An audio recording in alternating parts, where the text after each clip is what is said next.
సాయిరాం. ప్రియాతి ప్రియమైన స్వామి పాదపద్మములకు అనంతకోటి ప్రణామములు అర్పిస్తూ శ్రీ సత్యసాయి భగవానుని అవతార శతాబ్ది మహోత్సవాలలో భాగంగా స్వామి యొక్క లీలా కైవాల్య వాహినిలో ఎంతోమందికి స్వామి భక్తులందరికీ ఎన్నో అనుభవాలున్నాయి. అలాగే స్వామి చెప్పిన మాటలని నాకు కూడా స్వామి ఇచ్చినటువంటి అనుగ్రహించినటువంటి కొన్ని అనుభవాల్లో ఒకటి రెండు మీ ముందుంచడానికి నేను ప్రయత్నిస్తున్నాను. స్వామి భగవంతుని యొక్క బ్యాంకింగ్ గురించి మనకి చాలా చక్కగా చెప్పారు. అంటే మనకి నిత్య జీవితంలో ఉండేటువంటి బ్యాంకులు, దాని లావాదేవీలు ఎలా ఉంటాయో భగవంతుడికి కూడా అదే విధంగా బ్యాంకింగ్ వ్యవస్థ ఉంటుంది అని చెప్పారు. నిత్య జీవితంలో ఏవైనా సమస్యలు ఎదురైనప్పుడు, ఆపదలు సంభవించినప్పుడు కానీ, అనారోగ్యాలు వచ్చినప్పుడు కానీ మనం అన్నిటికంటే ముందుగా మనందరికీ జ్ఞాపకం వచ్చేది భగవంతుడే. అప్పుడప్పుడు మనం ఏం చేస్తామంటే ప్రత్యేక పూజలు చేస్తాం, వ్రతాలు చేస్తాం, జపాలు, అభిషేకాలు చేయించుకుంటాం. సమస్యల సుడిగుండం నుంచి బయటపడేయమని, కష్టాలు తీర్చమని భగవంతుని వేడుకుంటాం. అలా చేయటం అనేటువంటిది ఇంటికి నిప్పంటుకున్నప్పుడు బావి తవ్వటం లాంటిదే అంటారు స్వామి. నిజ జీవితంలో కొంచెం వెసులుబాటు ఉన్న వాళ్ళు పిల్లల పెళ్లిళ్ళని, ఉన్నత విద్య, ఇల్లు కట్టుకోవడం వంటి ఖర్చుల కోసం వీలైనంత ఎక్కువగా పొదుపు చేసి బ్యాంకులో దాచుకుంటారు.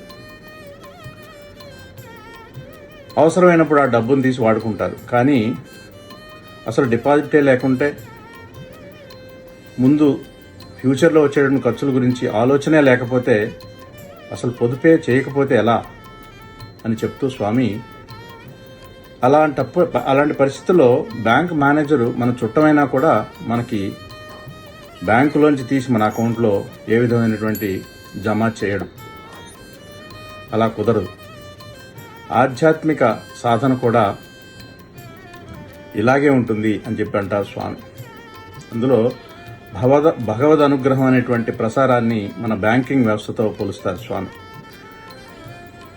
మనం నిత్యం చేసేటటువంటి సదాలోచనలు, సత్కర్మలు, పరోపకారం, పూజలు, ఆరాధనలు భగవద్ అనుగ్రహం అనేటువంటి బ్యాంకులో మనకు తెలియకుండానే జమ అవుతూ ఉంటాయి. భగవద్ అనుగ్రహం అనేటువంటిది భగవంతుడి యొక్క గ్రేస్ అనేటువంటిది క్రెడిట్ బ్యాలెన్స్ రోజు రోజుకి పెరుగుతూ ఉంటుంది. మనం సమస్యల్లో ఉన్నప్పుడు ఆయన ప్రార్థిస్తే మన అవసరానికి తగినంత దైవకృప వితురాల్లాగా ప్రసరిస్తూ ఉంటుంది. మన కష్టాల కడల నుండి సునాయాసంగా బయటపడగలుగుతాం. ప్రశాంత జీవనం మళ్ళీ ప్రారంభమవుతుంది. వెలుగు రేఖలు ప్రసరిస్తాయి. అంతేకాదు, ఈ బ్యాంకింగ్ విధానంలో మనకు పనికి వచ్చే ప్రత్యేక సదుపాయాలు చాలా ఉన్నాయి. దీంట్లో భగవంతుని యొక్క బ్యాంకింగ్లో వర్కింగ్ డేస్ అని, లేకపోతే వర్కింగ్ డేస్ హాలిడేస్ అని కానీ, లేకపోతే సిగ్నేచర్ టాలీ అవటం లేదన్నటువంటి సమస్య కానీ, లేకపోతే బ్యాంకే దివాలా తీసిందని కానీ, బ్యాంకులో ఉద్యోగులందరూ సమ్మె చేశారనేటువంటి సమస్యలు ఏవి ఉండవు. గ్యారంటీగా ఏ క్షణమైనా కూడా మన ఖాతాలో డిపాజిట్ ఏదైతే ఉందో ఆ భగవద్ అనుగ్రహం అనేటువంటి క్రెడిట్ బ్యాలెన్స్ నుంచి కావలసినంత మనం విత్డ్రాల్ చేసుకోవడానికి వీలవుతుంది. ఏ సమయంలోనైనా, ఏ ప్రాంతంలో ఉన్నా కూడా, ఏ దేశంలో ఉన్నా అనుగ్రహం అనేటువంటి డిపాజిట్ ట్రాన్స్ఫర్ అవుతూ ఉంటుంది. అడవిలో ఉన్న, ఆకాశంలో ఉన్న భగవంతుడు మనకి అనుగ్రహిస్తూ ఉంటాడు.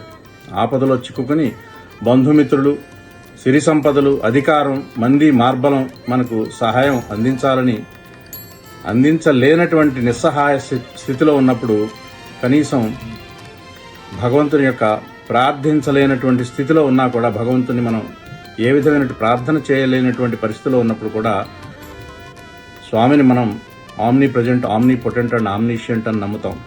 అంటే సర్వశక్తిమంతుడు, సర్వజ్ఞుడు, సర్వవ్యాపకుడు, సకల జగత్తులో ఉన్నటువంటి అణువణువున వ్యాపించినటువంటి స్వామి అనంత కరుణామైనటువంటి భగవంతుడికి కోరకుండానే తగు సహాయం అటువంటి పరిస్థితుల్లో మనకు అందిస్తాడు. మన వెంట ఉండి కాపాడుతాడు. ఈ కష్టపడి సంపాదించుకుని కూడబెట్టినటువంటి ధనం, సిరి సంపదలు మన తదనంతరం వారసులకు చెందుతాయి. చనిపోయిన తర్వాత ఆ సొమ్ములో ఒక్క పైసా కూడా మనకి చెందదు. ఇలాంటి నిత్య జీవితంలో ఉండేటువంటి ఈ